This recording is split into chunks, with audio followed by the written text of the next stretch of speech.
यांचा जन्म झाला. शिवनेरी किल्ल्यावर छत्रपती शिवाजी महाराजांचा जन्म झाला.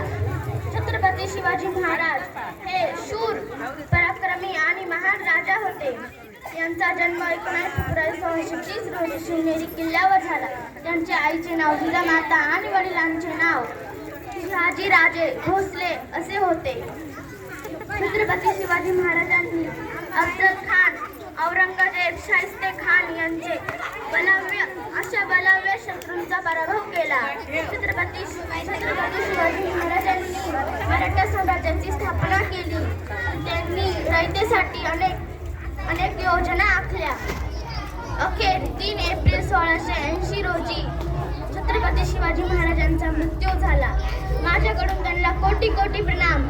जय भवानी, जय भवानी, शिवाजी महाराज.